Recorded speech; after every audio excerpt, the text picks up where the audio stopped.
Hello friends, my soul purpose my soul mission में आपका बहुत बहुत स्वागत है। मैं बिल्कुल ठीक हूँ दोस्तों। और किसके कारण से? सबसे पहले परम पिता परमेश्वर ऑलमाइटी अथॉरिटी की कृपा से, आशीर्वाद से, ब्लेसिंग से, और उसके बाद मेरी पूरी सोल फैमिली की दुआ से मैं बिल्कुल ठीक हूँ।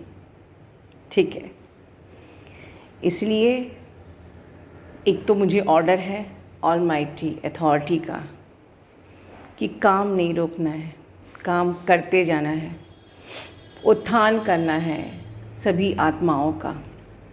ठीक है, पूरी सोल फैमिली का साथ देना है, उत्थान करना है। ठीक है, मुझे काम करना होगा। क्या हुआ मेरे साथ, क्या क्या हुआ मेरे साथ, ये सब तो मुझे अलाउ नहीं है बताना। ठीक है, बट कुछ ऐसा हुआ जो कि सिर्फ मेरे साथ नहीं हुआ, मेरी कुछ सब्सक्राइबर्स के साथ भी हुआ। एक सब्सक्राइबर का मैं बिना परमिशन के ज़िक्र करना चाहती हूँ क्योंकि मुझे बहुत तकलीफ़ हुई। उनके ही अपने ब्रदर ने कुछ दिन पहले उनका मुंह तोड़ा, उनके मुंह से खून खून निकला, और कल ही फिर ऐसा हड़कंप मचाया कि उस डीएफ को अपना घर छोड़ के जाना पड़ा और पूरे ज़मीन पे खून के छींटे। मेरा दिल तार तार हो गया। मुझे ऐसा लगा जैसे कि मेरी परेशानी तो कुछ भी नहीं है इसके आगे। सारी चीज़ें बिखरी पड़ी, कीबोर्ड टूटा पड़ा, खून के छींटे पड़े। बहुत दिल दुखा मेरा, और इसलिए मैं उनकी परमिशन लिए बगैर यहाँ बात कर रही हूँ। क्यों हो रहा है ये सब? क्यों हो रहा है ये सब? और पता नहीं कितना कुछ होता होगा जो शायद आप लोग मुझसे बांट भी नहीं पाते होंगे और बांट भी नहीं सकते हैं, क्योंकि कहीं पर कहानी ऐसी आती है कि डीएम को रूहानी प्रेम थर्ड पार्टी से हो रहा है। वो थर्ड पार्टी को अपनी आत्मा का हिस्सा समझ रहा है, थर्ड पार्टी को अपनी रूह का हिस्सा समझ रहा है, थर्ड पार्टी से इबादत इश्क करना चाहता है। तो हमारा प्यार क्या है? जो हमारी रूह जुड़ी है, जो एक आत्मा के दो हिस्से हैं, हम लोग क्या कर रहे हैं? अगर वो रूहानी प्यार है तो हम क्या कर रहे हैं यहाँ? उस झूठे प्यार को तुम रूहानी समझते हो, यहाँ जो रूह को निकाल के रख दिया है वो तुमको समझ में नहीं आ रही है, और आएगी भी नहीं। राइट? और भी कहानियाँ आती हैं। कल तक जिन घर के लोगों से आप रेजोनेट करते थे, आप उनके साथ एडजस्ट कर पाते थे, आज वही घर के लोग आपके दुश्मन बन गए हैं। आप उनके संग रह नहीं पा रहे हो, उनको अब आप आँखों का कांटा लगने लगे हो, उनको आप चुभने लगे हो। और एकदम से ऐसा क्या हो गया कि घर के लोग ही आपके दुश्मन बन गए, जिनसे कल तक कम से कम आप एडजस्ट तो कर लेते थे। आज वो ही आपका जीना नासूर करे बैठे हैं। ऐसी क्या बात है? ऐसा क्या हो गया? खैर, यहाँ पर कितनी भी डिटेल्ड वीडियो हम बना लें, एक एक टॉपिक पे गहराई से जानकारी दे दें, बट मुझे जो समझ में आया इन सब इंसिडेंसेस से कि पर्सनल प्रॉब्लम जब आपके लिए एक मिस्ट्री बन जाती है, वो आपके लिए नासूर बन जाती है। आपको अब समझ में नहीं आता कि अब क्या किया जाए, तो आप लोग मुझे अप्रोच करते हो। अब इस वक्त एकदम से बहुत सारी कहानियाँ आ रही हैं, बहुत लोग अप्रोच कर रहे हैं, और क्योंकि अपनी व्यस्तता के कारण से मैं आप लोगों को टाइम नहीं दे पा रही थी, लेकिन अब मैं ये अनाउंस कर रही हूँ कि where I am stuck season मैं फर्स्ट से फिर से शुरू कर रही हूँ। जिनकी ज़िंदगी में ऐसी मिस्ट्रीज़ हैं, इतनी तकलीफ़ें हैं, इन वीडियो के बाहर भी आपको ज़रूरत अगर है तो आप इनवाइटेड हैं, आप मुझसे अप्रोच कर सकते हैं। Where I am stuck season फिर से चालू कर रही हूँ आप ही लोगों के लिए। लेकिन ओवरऑल ये जो चल रहा है सीन, ये कब तक चलेगा और क्यों ये चल रहा है दोस्तों? क्या ये भगवान देख नहीं रहा है? तो पहली चीज़ तो ये है कि कल जो भी अटैक मेरे साथ हुआ या कुछ और डीएफ के साथ भी हुआ, ये एक लेसन है या एक गाइडेंस थी मुझे आप लोगों को बताने के लिए कि आगे यही होने वाला है। क्या होने वाला है? जब तक आप इवॉल्व नहीं होते हो, आप उनकी एनर्जी से रेजोनेट कर लेते हो, एडजस्ट कर लेते हो, डीएम के लिए आप ऑब्सेस्ड रहते हो और सब कुछ ठीक है। घर के लोगों के संग भी आप, क्योंकि अब तब तक आपका डायमेंशन लो होता है, पर जब आपका डायमेंशन बढ़ता है तो सिर्फ घर के लोग ही माइंड मैनिपुलेट नहीं किए जाते हैं। आपकी जर्नी को रोकने के लिए जो कुछ भी किया जा सकता है वो सब किया जाता है। फॉर एग्ज़ाम्पल मेरा ही कि अगर मैंने एक बड़ा उद्देश्य, बड़ा प्रोजेक्ट लिया था प्लैनेट अर्थ का, ठीक है, मैं बहुत ज़्यादा एक्सट्रीमली फोकस हो गई थी उस प्रोजेक्ट में। मुझे लगा कि मैंने अपनी ज़िंदगी में सब कुछ पा लिया। I am with my twin. I am so blessed कि मुझे तो ज़िंदगी में सब कुछ मिल गया, भगवान ने सब कुछ दिया, किसी चीज़ की कमी नहीं है, फाइनेंस की कमी नहीं है। और अभी मैं अपने जो मेरी एनर्जी है उसके हिसाब से मैं बहुत कुछ कर सकती हूँ। यू वोंट बिलीव, मैं चाहूँ तो आराम से रोमांस कर सकती हूँ। जो कुछ भी आप लोगों के ड्रीम्स होते हैं अपने ट्विन के साथ मस्ती करने के, वो सारे मैं कर सकती हूँ। पर आप लोग देखो, क्या मैं कुछ ऐसा कर रही हूँ? मैं भी तो आराम से वो बॉलीवुड मूवी की तरह सब कुछ कर सकती हूँ, because I am with my twin. पर अब मैं क्या कर रही हूँ यहाँ बैठ के?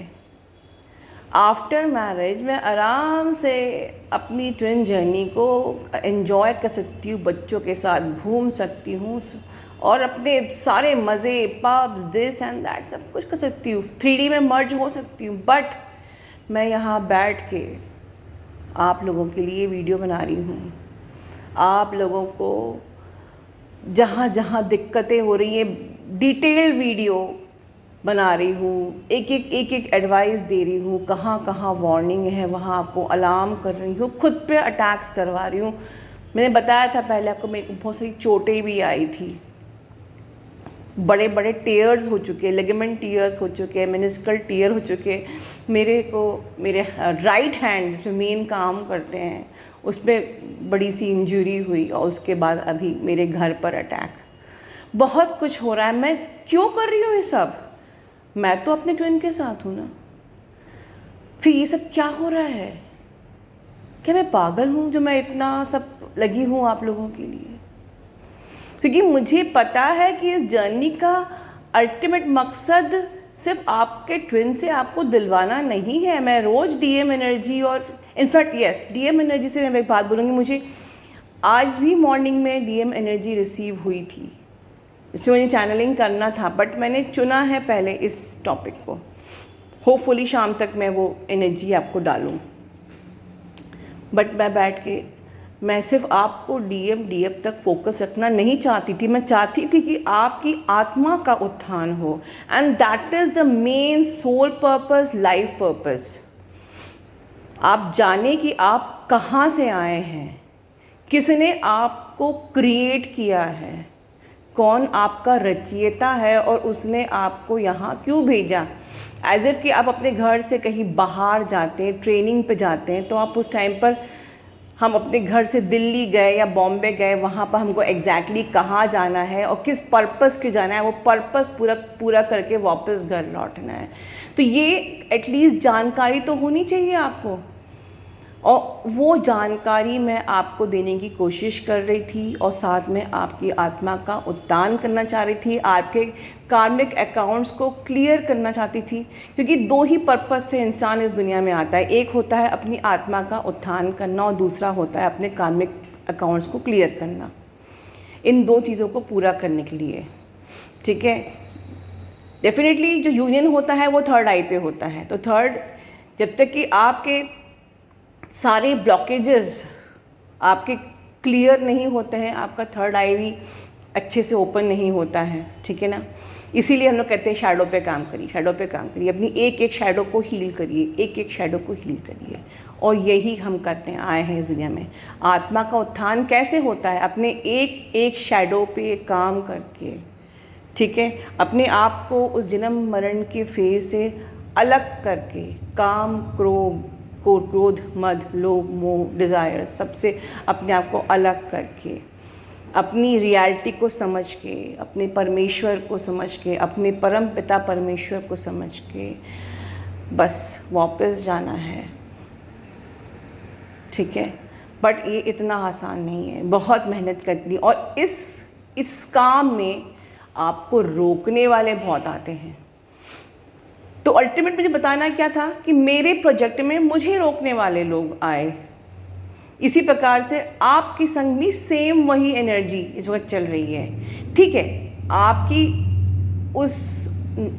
आपकी इंटेंसिटी कम है, मेरे प्रोजेक्ट पे मुझे रोकने की जो इंटेंसिटी थी वो ज़्यादा थी, ठीक है। आपके और मेरे में दो चीज़ों का फ़र्क है कि आप लोग अवेयरनेस में नहीं हो। आपको नहीं पता कि जो व्यक्ति आपके सामने है वो आपके लिए एग्जैक्टली वो आपका सोलमेट है, या वो आपका नार्सिसिस्टिक कार्मिक है, ठीक है, या वो एक एनर्जी वैम्पायर है। अभी आप लोग ये समझने की क्षमता नहीं रखते, क्योंकि अभी आपने अपने सारे शैडोज़ पे काम नहीं किया, ठीक है। अभी आपको वो दिव्य दृष्टि प्राप्त नहीं हुई है, या वो इतना इंट्यूशन समझ में नहीं आता कि आप ये समझ पाओ कि जिसको हम अपने रिश्ते समझ रहे हैं, कि यहाँ पर मैं बात करी उस डीएफ की, इसके भाई ने सेकंड टाइम उस पर वो किया। मैंने उनको लास्ट टाइम गाइड किया था कि आपको अलग हो जाना चाहिए ऐसे रिश्तों से। और भी मेरी डीएफ आती हैं जो कि अननेसेसरी पड़ी हुई हैं अपने उन रिश्तों में, उन सोल्स को वो नाम देके कि वो पेरेंट्स हैं या वो हैं, और वो उनको बिल्कुल उनकी हर दिन हर पल हर क्षण एनर्जी को सक कर रहे हैं, पर फिर भी उनके साथ रह रही हैं। और सबको मैं एडवाइस करती हूँ कि आपको अपनी एनर्जी सेव करनी है एज इफ कि आप पैसा बचाते हो, ठीक है। बट आप लोग अपनी एनर्जी को बिल्कुल फ्री ऑफ कॉस्ट समझते हो, आप लोग बिल्कुल अवेयरनेस में ही नहीं रहते हो। मेरे वीडियो बनाने का मकसद यही है कि जब तक आपको ये नहीं समझ में आएगा कि सामने वाला रिश्ता हमारा 3D का रिश्ता है या वो हमारा एनर्जेटिक वैम्पायर है, जब तक आपको ये समझ में नहीं आएगा, आप पे ऐसे मैनिपुलेटिव अटैक्स होते रहेंगे, क्योंकि ये सीधे माइंड पे अटैक करते हैं, ठीक है। मेरे संग जो कल हुआ था, मुझे इसका अंदाज़ा बहुत पहले से था, इसलिए भगवान की कृपा से, आप लोगों की दुआ से मैं स्ट्रांगली यहाँ पर वीडियो बना रही हूँ। लेट मी टेल यू, वो जिस अटैक में मैं हूँ, एक्चुअली मैं हूँ अभी वो ख़त्म नहीं हुआ है। इट्स नॉट, वो ख़त्म नहीं हुआ है, वो टला नहीं है, अभी भी मैं उसी में सस्टेन कर रही हूँ। अभी भी मुझे आपकी दुआ की ज़रूरत है। बट यस, मेरी आवाज़ बुलंद क्यों है? आप लोगों के आशीर्वाद के कारण से, आप लोगों की ब्लेसिंग्स के कारण से, आप लोगों के प्यार दुआओं के कारण से मैं यहाँ बोल पा रही हूँ। और तो मुझे आना ही था, जिसने मुझे इतना प्रोटेक्ट किया है मैं उनके लिए मुझे आना ही है, ठीक है। तो दोस्तों याद रखो, जब तक आपके एक एक शैडो पे काम नहीं होगा, आपका थर्ड आई एक्टिव नहीं होगा, यूनियन पॉसिबल नहीं है।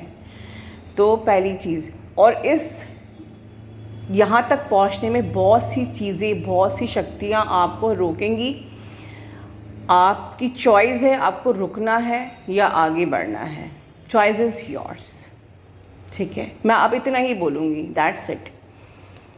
फ्री विल है यहाँ पर, जर्नी पूरी करना है या नहीं करना है, चॉइस इज़ योर्स। रियूनियन पाना है या नहीं पाना है, चॉइस इज़ योर्स। अपनी आत्मा का उत्थान करना है या नहीं करना है, चॉइस इज़ योर्स। क्योंकि जितना आप आगे बढ़ते जाएंगे, उसी लेवल का आप पे अटैक होता जाएगा, ये मैं बता रही हूँ, उसी लेवल का अटैक। तो अब आपको डरना है या आगे बढ़ना है, choice is yours. God bless you.